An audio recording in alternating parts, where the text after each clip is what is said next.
All right, I think we will go ahead and get started. Thank you everyone for joining me today, whether you're here in person or joining us in Zoom. My name is Erin Owens.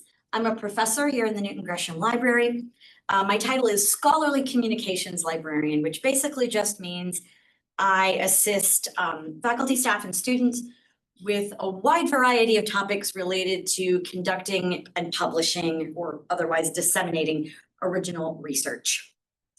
So today we're going to be focusing on kind of figuring out where to send our journal articles, choosing journals to publish in, or as my title says, finding the Soulmate journal for your article. Okay. I always like to emphasize at the beginning, you will receive the slides after the session. I'm recording it, so I'll have a recording and slides. So don't worry if you don't get every resource written down, you will be able to come back to all of these links. So let's start out with a little bit of a discussion. From your opinion, experience, anything, what is it that makes the right journal? What features are you looking for, or what features do you imagine you'd be looking for to identify the right journal? And if you're in Zoom, feel free to use the chat or unmute and chime in if you want to add to the discussion.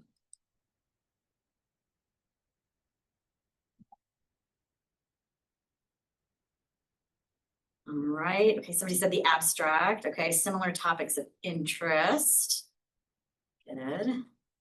One you feel you have an actual shot at being accepted. When you have an actual shot of being accepted in, right? Okay, one that feels attainable. Yes.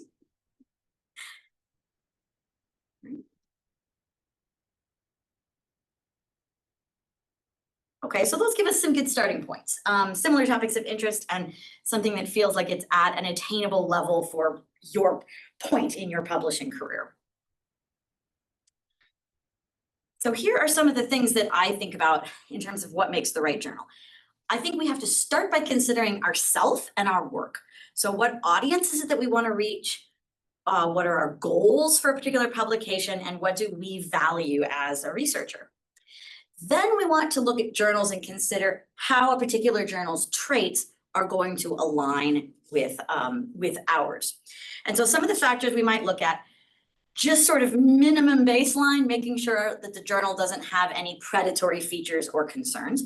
And we'll talk a little bit more about what that means in a moment. We want to look at the journal's mission and scope, the target audience, and the circulation or distribution. Now, back in the world of print journals being mailed out to everyone, that was a little bit of a simpler number to get. The publisher would generally publicize the number of subscriptions that they had. This day and age of e-journals, it's a little bit trickier because you may have one institution that subscribes to a journal, and then you don't necessarily know how many readers there are on a particular campus. So this is a little bit of a harder number to get, but we really kind of want to get a sense of, within our target audience, what proportion of it is likely to be engaging with this journal. It may be a very niche audience, but if we're capturing most of our niche audience, then that would be effective. We want to ask ourselves what databases include full text or indexing for a journal. And again, we'll be coming back to a lot of these in detail. Thinking about whether it has a particular content focus or angle. So are there certain specialized topics within the field that it focuses on? Does it focus more on theoretical versus practical work in a field? Its style and tone, is it more formal, more conversational? Who publishes it? Is it a scholarly society, a commercial publisher? Not that either one is better or worse, but that they will have different features that we may want to consider along with our goals and values. What peer review model do they use, and the average amount of time it takes to get through a round of peer review. And then going to that idea of how attainable it feels, or how competitive a journal feels. We can look at things like rankings, acceptance rate, and various kinds of citation-based indicators. You may have heard of impact factor.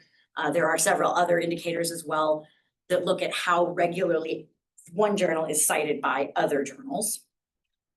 And then whether the articles in the journal are behind a paywall, so they're available only to subscribers, or whether they're available open access for all readers. So as we think about the kind of traits of a right journal, we also want to have in mind the impact of choosing a wrong journal. In some cases, maybe our paper is published, but it just doesn't effectively reach our desired audience. Kind of meh, it adds to our resume, but it's not really achieving our deeper goals. In some cases, maybe our paper's declined because it wasn't a good fit for the journal. Okay, I'm sorry, we have very noisy dumpsters right behind me. Apologies if you can hear that on Zoom. So in these cases, maybe we will find another journal that's a better fit. Sometimes declines from journals are not really because it's a bad paper, but even still, we can lose time and momentum. It can be very demoralizing.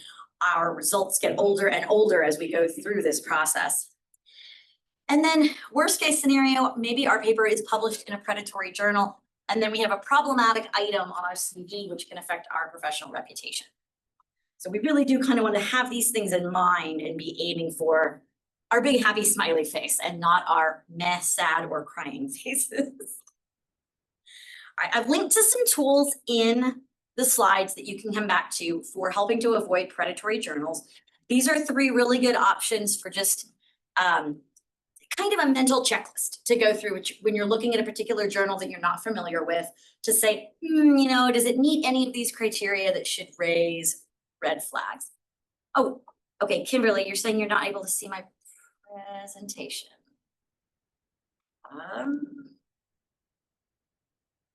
Is anyone else in Zoom having trouble? Oh, okay. Okay, you got it. Okay, good deal. Sorry about that. So these will go through some checklists of things to think about when we're avoiding predatory journals.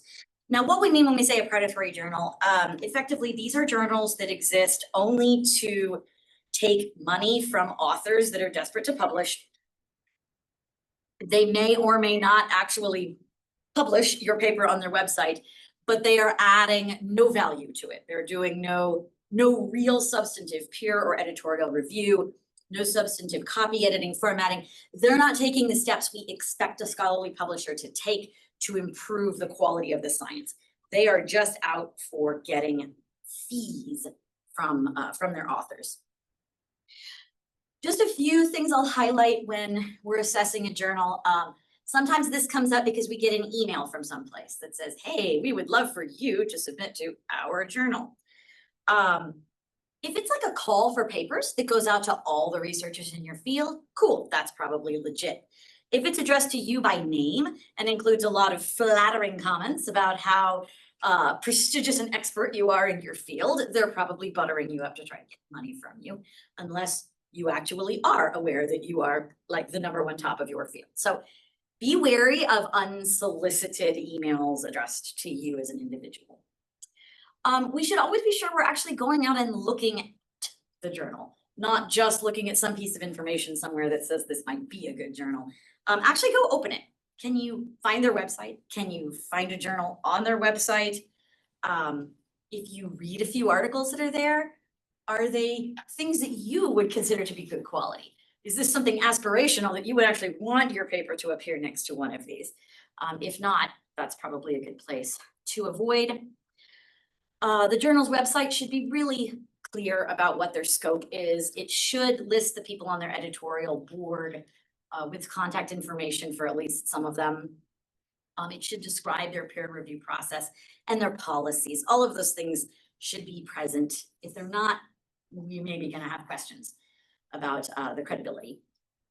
Now, there are also some neutral factors that I like to highlight because sometimes these can be misinterpreted as negative, but they're not really conclusive. So things like a geographic location.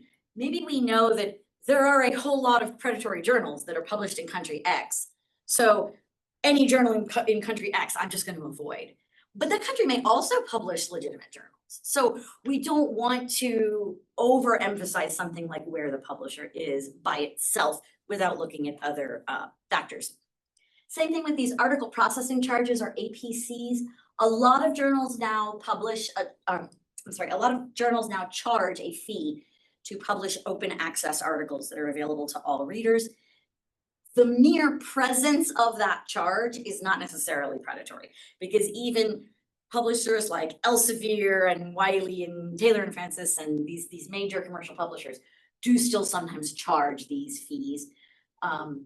So the fee might be predatory, might be credible, kind of a neutral by itself and requires some more investigation. Okay, so a little bit of an intro there about what we're trying to avoid. So now let's talk about how to actually find the kinds of things that we do want. So there's two different kinds of searching that I think about with searching for journals. This is what we're going to look at today, is what I think of as article first searching. We're actually going to start out by looking at some publishing, already published literature, very much like the stuff you'd be searching up when you're doing your literature review. Find some similar or related articles and identify what journals published them. Pick a few titles that have some interest for us, and then take those out to another source where we can compare the characteristics of those journals. I think this is often the easier way to start, whether you're just an early career researcher who's not yet as familiar with all the field's journals, or if you're transitioning into a somewhat new research area that maybe doesn't fit the journals you've relied on in the past. The other approach would be more of a journal first search. You could be reviewing and comparing characteristics of journal titles that you already had in mind. Then kind of go as a sanity check and review some recent articles in a particular journal to make sure it still feels like a good fit. And if you're more experienced, you know more of the journals in your field, that may be a more comfortable way for you to start. All right, but we're going to do this article first searching together today. So we're going to take about 5 minutes. I want you to think about a topic, something you're currently researching, have researched, would like to research in the future, sort of any topic of interest to you. We're going to start out on the library's webpage and enter our topic in the quick search box. And then we're going to do a little bit of filtering to take a look at the article results and the journals they're from. So I'm going to switch my screen here to my browser. Oh, Zoom is getting in my way. Here we go. All right. So the library's website, just library.shsu.edu. We're going to scroll down the page. Now in the middle of the page, you should see this tab for quick search with the search box there. That's where we'll put in some keywords about a topic. So think of a topic here that I'm going to play with. Okay.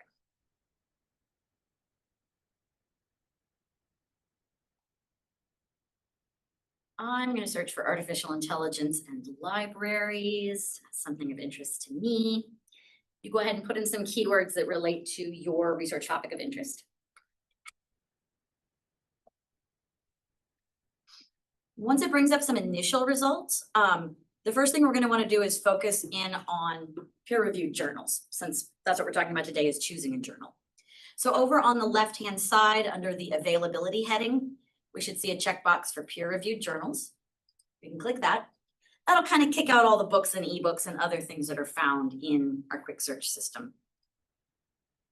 So now we've got some articles that we could start to browse through and, look at some things that seem related to our topic, to the angle on our topic. The other step we can do here is scroll down further in the left-hand column, and you'll see a heading called Journal Title. We click that, will expand a list of journal titles. So these are all of the journals that are represented by the articles in our search results. They're listed in order of which journal has the most articles. So for my search, you can see up here the journal title listed at the top is Sensors, which has 6,300 articles in my search results. So we could click on one of these to say, okay, well, let's see. I just kind of want to focus in on the articles published in this AI and Society journal. So I could click on one journal title and take a moment to review the articles that have appeared there and get a sense of, is it publishing things that seem like what I'm writing?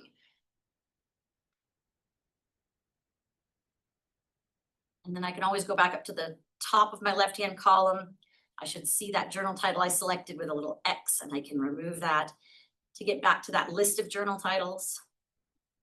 So I can just take a few minutes, explore the journals and the articles that you're finding. and start jotting down a couple of journal titles that might be of interest.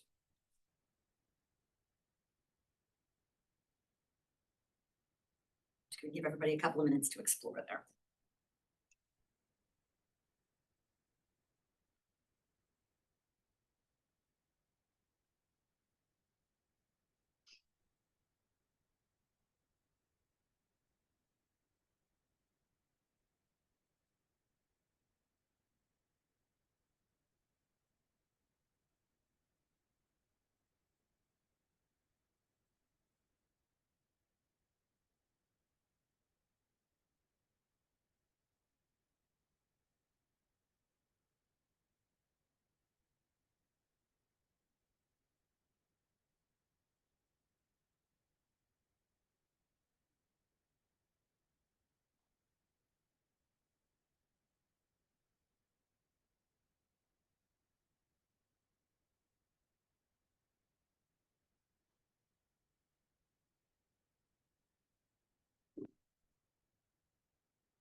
Hi, Erin. This is Beena here. I have a question about this search.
Everybody had a chance to find a title or two? You'll need a few more minutes.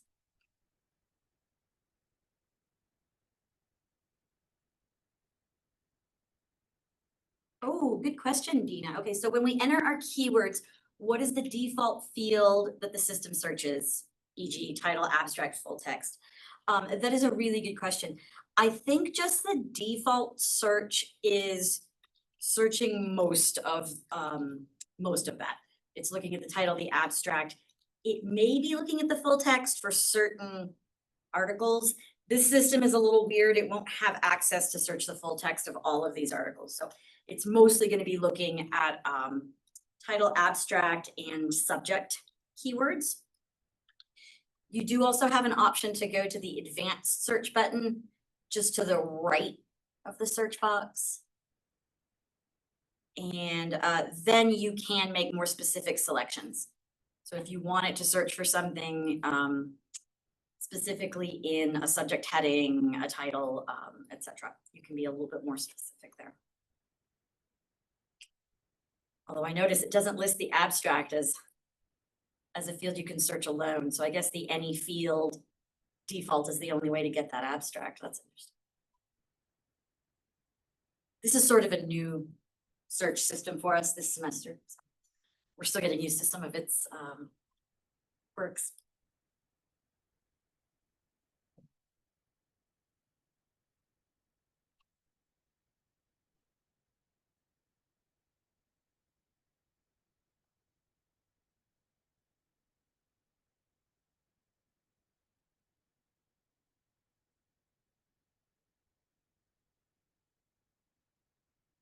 we ready to move to the next step?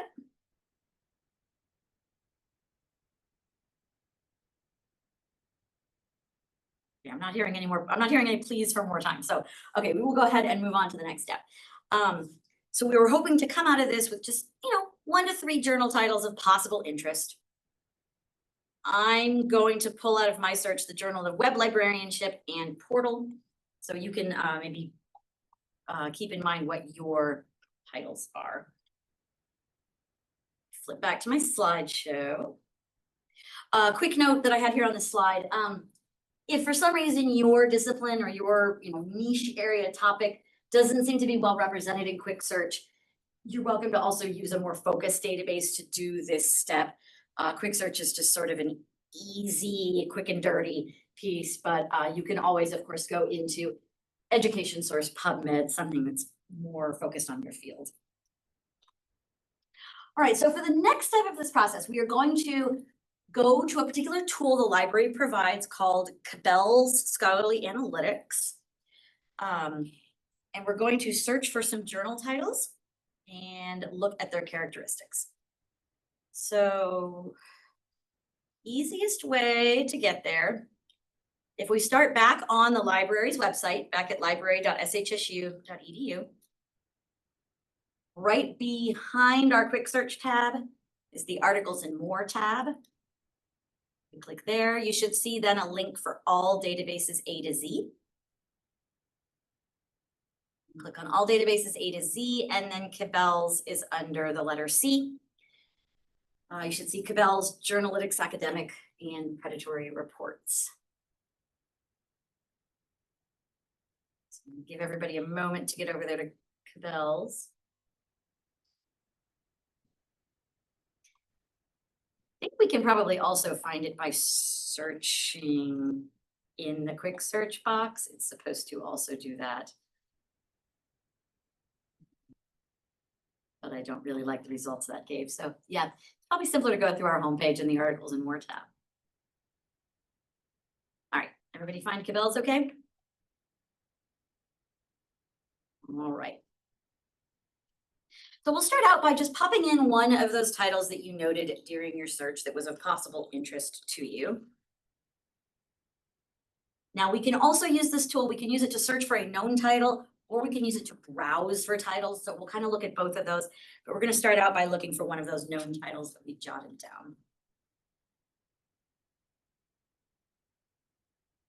Now, if your journal's title is kind of some general words that appear in a whole lot of titles, if you're getting back like 100 titles that don't quite match, putting quotation marks around the title in the search will make it much more specific. That will look for that exact phrase. So if you find you're getting a lot of similar results and having difficulties zeroing in on the one you're actually looking for, try putting quotations around that journal title. What if it doesn't find it? Okay, yes. So Cabell's is not comprehensive. There will be some journals it does not find, unfortunately. That doesn't mean anything bad about the journal. It just doesn't comprehensively cover everything. I'm glad you asked that. So if it doesn't have one of the titles that you noted, maybe look for a different one, because it will just be missing something. So hopefully you will find, hopefully you'll be able to find a result for one of your journal titles. It'll initially display as a row like the one on my screen here. When you click on it, that's going to kind of expand that pane. And now we have these tabs across for dashboard, disciplines, topics, etc. So this is going to give us a whole set of tabs where we're going to access different information about this journal. Right on the dashboard tab, the first thing I recommend looking at is over towards the right-hand side. It says about this journal, and it shows you the disciplines and the publisher notes. The publisher notes is a really great place to find some of that information about their mission and scope. So this tells you, what is the journal looking for? What is their goal? What is their desire? To see if you feel like your work would fit in with that. If you read this publisher's note and say, wow, that sounds nothing like what I'm doing, then you can kind of scratch that journal off your list. So here you should get some sort of indication depending on your field and what's relevant. It may give you an indication here on specialized topics of interest, theoretical versus applied, the particular kind of audience that it is speaking to, things like that. So the publisher notes is the best starting place to see, just really quick, does my work even seem to fit into the box they're looking for?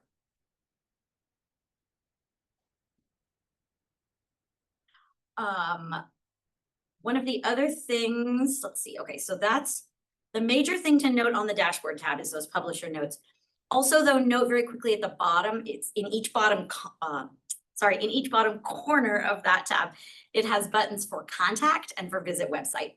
So as you go through this information in Cabela's, if you're wanting to see more information directly from the journal itself, it's easy to very quickly launch that journal's official website or grab the contact information for their editors.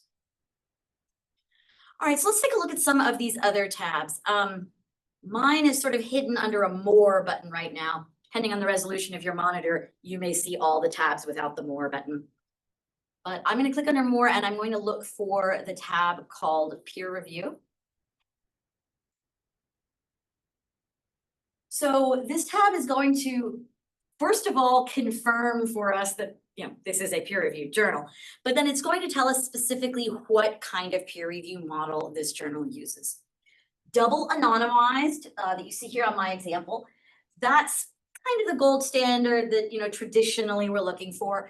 That means the author does not know who the reviewer is, and the reviewer does not know who the author is. In theory, that helps to minimize any kind of personal bias that might come in from being aware of the person's identity.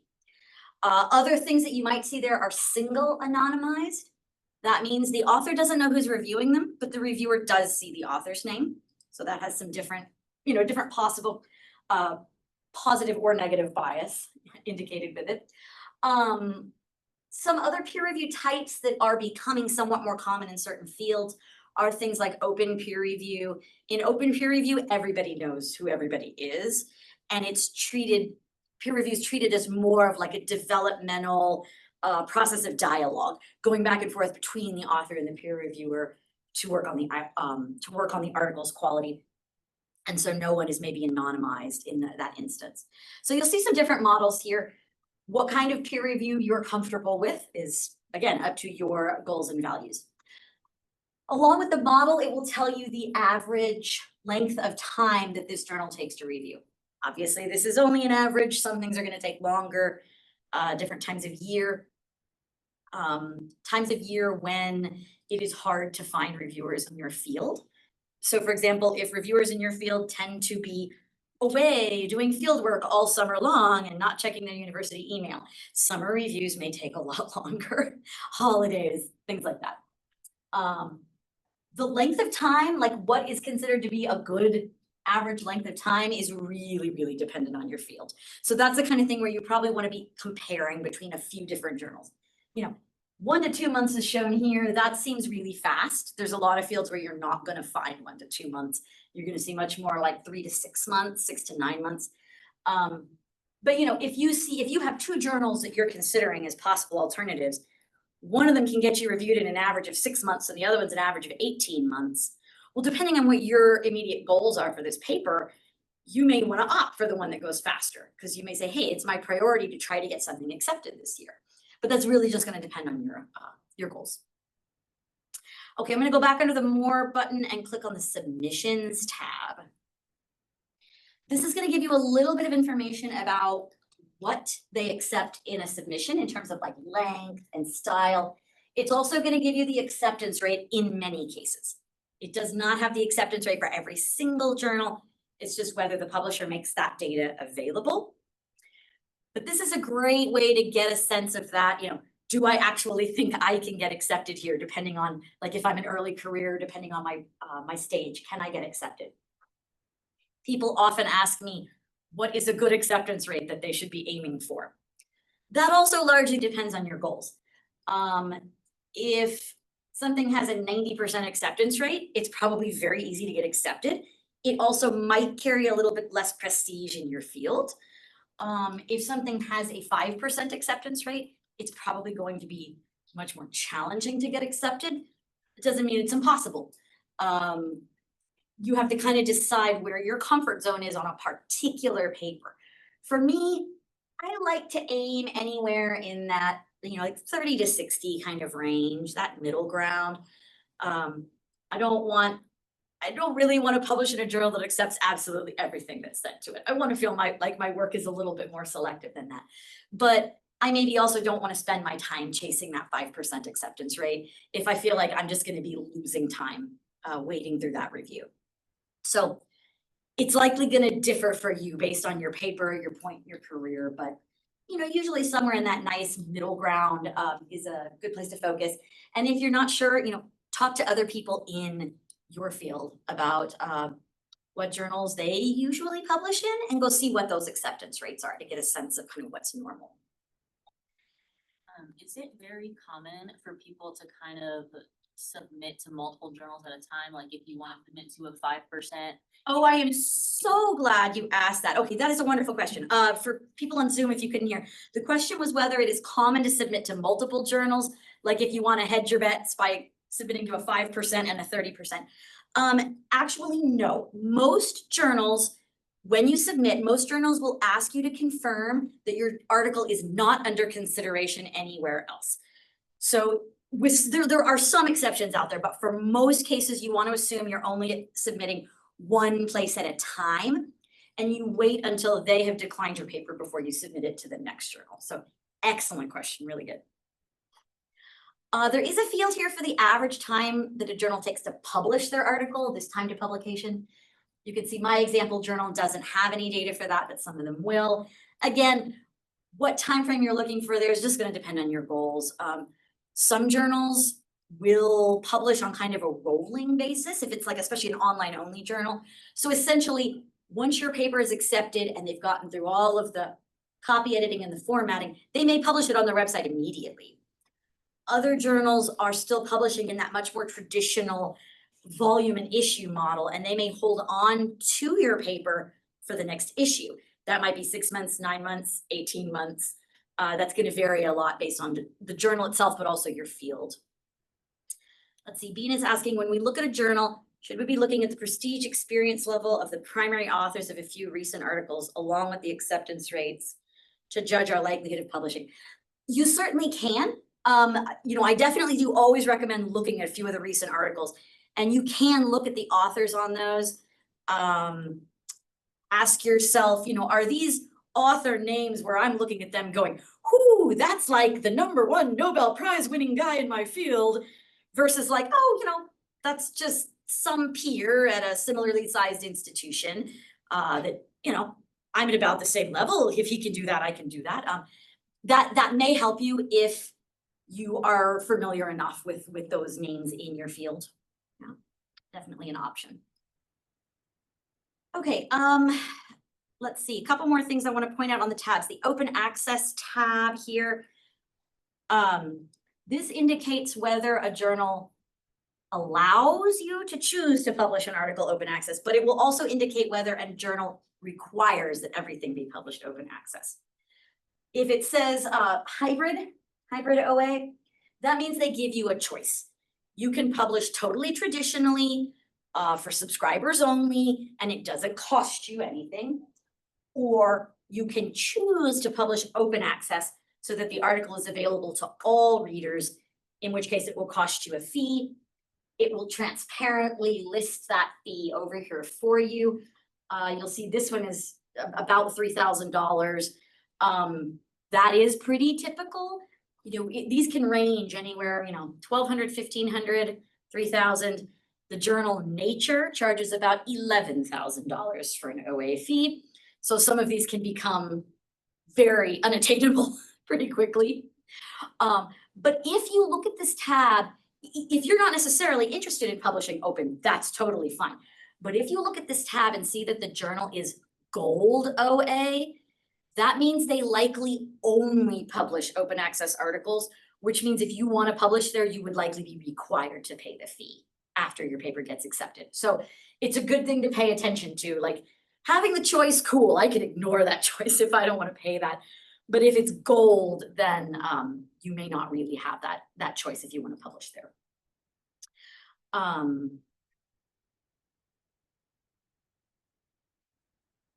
Lost my train of thought on open access, sorry. Okay.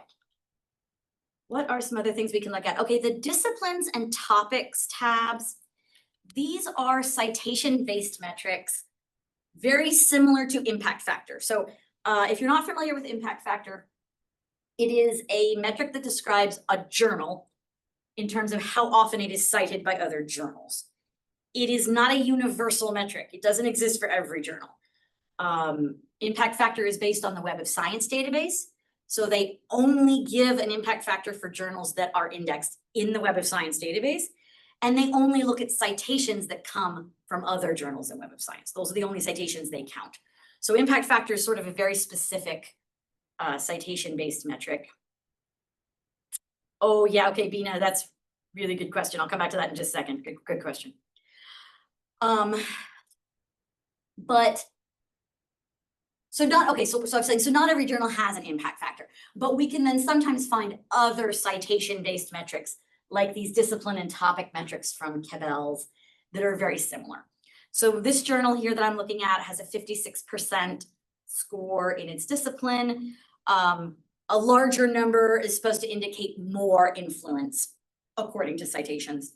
A smaller number would indicate less citation activity.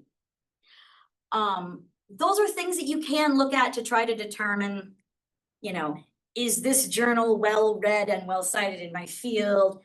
It is, I think, important to keep that in context, though. In some fields, that may not matter very much. I'm going to use education as kind of my classic example. If you're an education researcher and you're publishing work that you want to be read by K-12 teachers in the classroom, if you're actually hoping to impact the way they teach, well, they're probably not going to write scholarly papers that cite your paper. So looking for scholarly citation going, oh man, you know, nobody cited this, so I guess nobody read it. Well, that wouldn't be an appropriate conclusion when your audience is not an audience that's going to produce scholarly citations. You need to also keep in mind that those numbers are at the journal level, not the article level. So even within a journal that, you know, had a 99% influence or impact factor that's extremely highly cited, you're still going to have individual papers that may never get cited. And even in a journal where the average citation rate is very low, you could still have one just like breakout paper that is very heavily read and cited. So it isn't a guarantee that any particular paper will get cited at a certain rate, but it's kind of a proxy for trying to guess. So the disciplines tab just shows that citation-based score at kind of a really broad level in the discipline.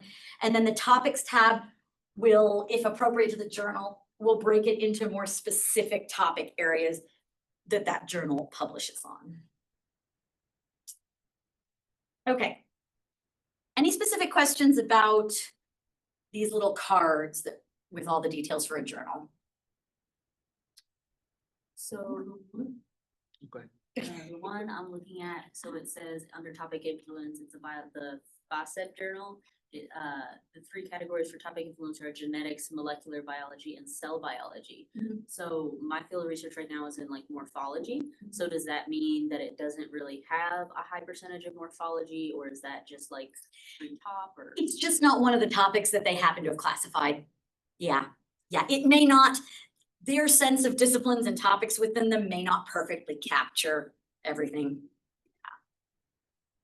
Did you have a question? Yeah, under the smart citations tab, what is the cite index?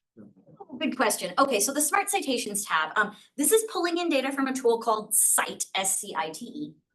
It is sort of a natural language processing tool that looks at not just how many citations a paper has received, but it actually tries to look at kind of what is the sentiment of those citations.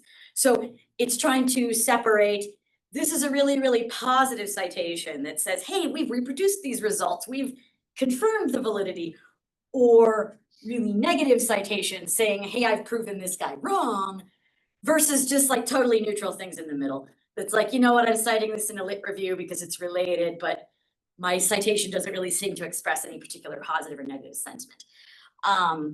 So personally, I find those scores more useful at the article level, which you can see on Cite's own website. You can look at that at the article level. At the journal level, you know, maybe if you see a journal with a very, very high supporting score, maybe that means that it's publishing very high quality research that's very reproducible and supported.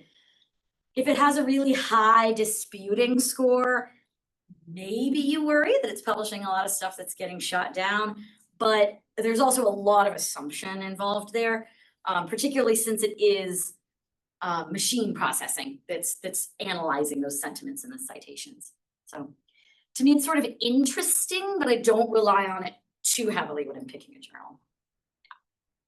Same thing with the attention tab. This is pulling in data from another site called Altmetric.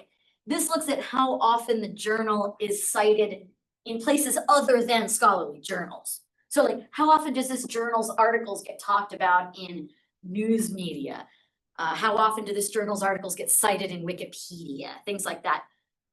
I find this interesting, but I don't know that it's often helpful in choosing a journal. But you know, I mean, it could be. If you are working in a field where your primary goal is to have an impact on policy, you know, you want legislators and NGOs and people like that to be reading your work and making decisions about policies, looking at the attention tab and seeing if it has a very high rate of mentions in policy documents might give you an indication that, hey, this seems to be a journal that the policy writers read. So there could be places where it's useful for one use case and maybe not another. Okay, a couple of the things I want to show you here in Cabell's. So I said we could search for a specific title. You can also just search by keywords. You don't want to get too specific of like your little niche research interest because it doesn't have stuff at the article level, but you search a little broader for concepts that are interesting. And we can use these filters right next to the search button. There's a little filters button. So we could put in a couple of keywords and then add some filters. Okay, I want journals with this keyword in this particular discipline.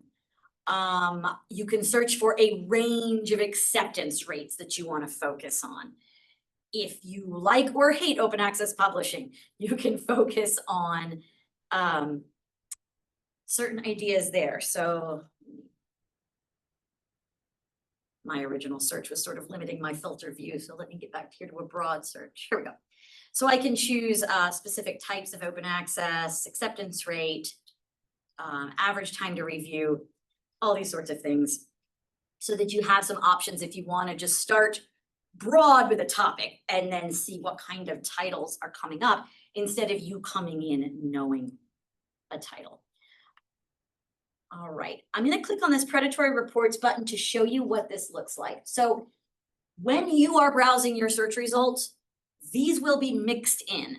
The predatory journals that they cover will be mixed in with the quality journals, but they will give you this big visual cue. You'll see this red caution icon. You'll see this predatory button. So indicating that like this is a journal that this particular tool that Cabell's has judged to be not as credible, that they think is likely predatory. Now, what I like most is that they don't just say, we think it's predatory. They're going to give you some data as to why. So if I click on this particular journal, it's going to give me a tab of the violations. So they basically have a rubric of things that they look for when they go and evaluate a journal. And anything they find where this journal doesn't meet the criteria in their rubric, they mark it down as a violation, and they indicate whether those violations are minor, moderate, or severe in their opinion. I think this can help a lot to distinguish between a journal that is maybe like low quality and, you know, not living its best life, but is not actually out to get you, versus a journal that is absolutely just picking your pockets. You know, if somebody just has a few minor violations related to poor writing quality on their website or something. You might choose to treat that differently than you would treat it if it says they have really severe violations that they, listing people in their editorial board who are not affiliated with them, things like that. But I think it's important to know that these will be mixed into the search results and to know what these look like. For me, this can be really useful sometimes if I do get one of those unsolicited emails about somebody's journal that I've never heard of. Well, let me just kind of look it up and see if it looks like this. Or if a peer at another institution said, hey, I submitted to this journal that published my article in 3 weeks and it was great and you should take a look at it. You can come look up that title and see if maybe that's a predatory journal.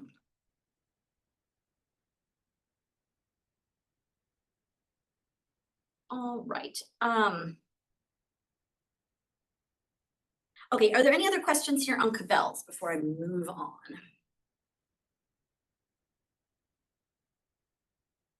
Okay, get back to my PowerPoint slides. I have a quick note down here at the bottom. I don't really have time to go over both of these tools, but if you're working in the arts and humanities, Cabell's will likely not serve you super well. The MLA directory of periodicals will not have as much data, but it will have some of this similar data that can help you compare journals.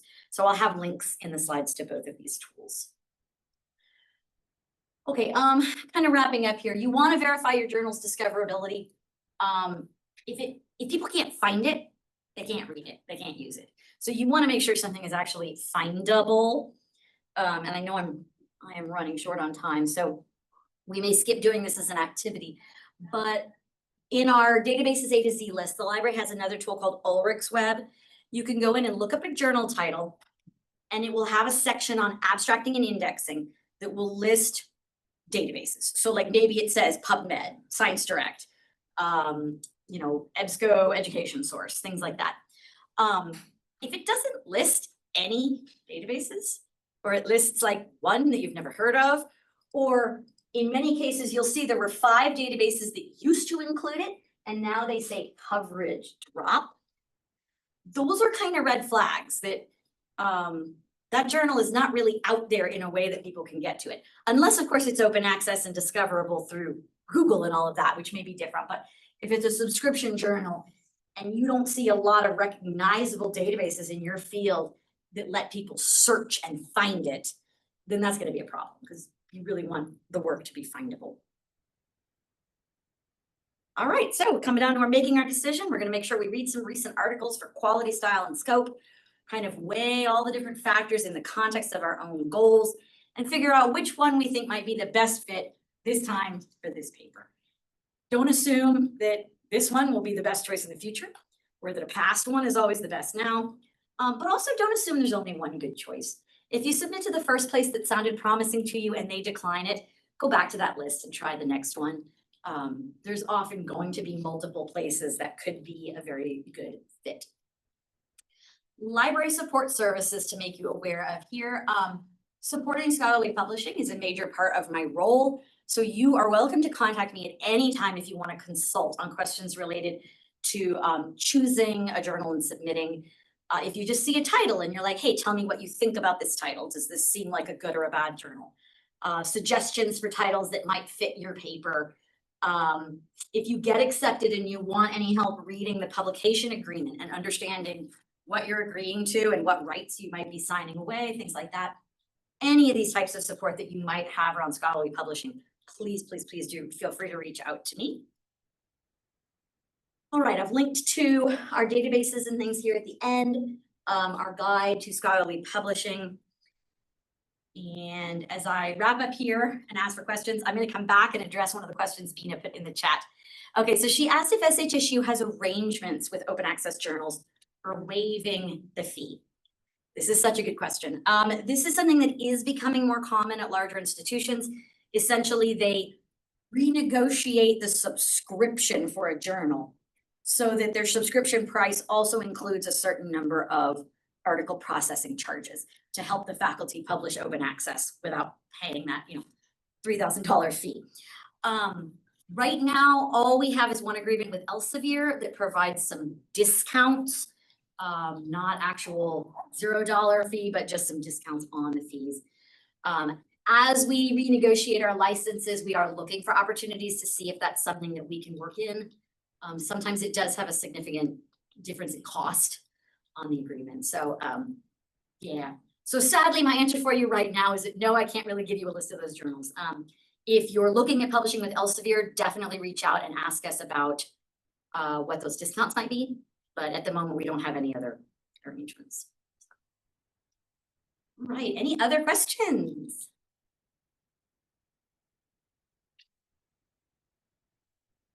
Yeah, you're welcome, Karina.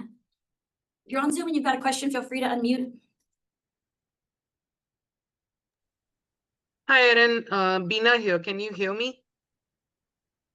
Right, well, I will follow up. You'll get an automated follow-up email that'll show you where the slides and recording are. The slides should already be up. The recording will probably take me a day or two to get posted. Follow up with that. And please do again, reach out anytime if I can help. I'm also going to be hanging around for a little while. If anybody has questions about your own paper, your own hunt for a journal, feel free to stick around and ask me private questions as well. Thanks for your time.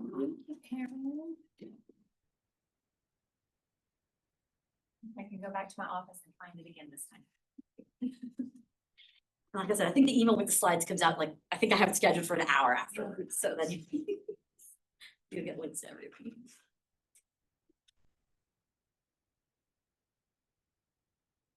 Great day. You too, thank you for coming.